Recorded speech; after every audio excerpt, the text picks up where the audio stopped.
حضرت رومی نے لکھا ہے کہ طوفان بڑا تیز آ گیا ایک دن. ایک آدمی درخت کے نیچے کھڑا تھا, ایک بزرگ بھی کھڑے تھے, دو اور نوجوان بھی کھڑے تھے. ان بزرگوں نے سب لوگوں سے کہا کہ طوفان تیز ہے, ایسا نہ ہو کہ درخت کا کچھ حصہ ٹوٹ کے ہمیں لگ جائے.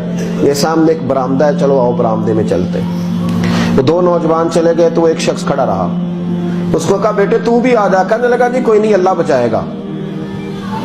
تھوڑی دیر کے بعد بزرگوں نے پھر کہا کہ بیٹے طوفان تیز ہے, آندھی ہے, درخت کا کوئی حصہ ٹوٹے گا, تیرے سر پہ لگے گا, تو یہاں آ جا. کہنے لگا جی مجھے اللہ بچائے گا. وہ خاموش ہو گئے, 2-3 دفعہ کہا. اب ایک آدمی وہاں سے گزر رہا تھا رستے سے, یوں سمجھ لیں کہ موٹر سائیکل پہ گزر رہا تھا. اس نے گزرتے ہوئے کہا کہ بھائی برآمدے میں چلا جا, طوفان تیز ہے, کوئی چیز تیرے سر پہ لگ جائے گی. کہنے لگا نہیں اللہ بچائے گا. ایک اور گزرا, سمجھ لیں ایک مہران والا گزرا, اس کو کوئی لالچ نہیں تھا, تعلق نہیں تھا. اس نے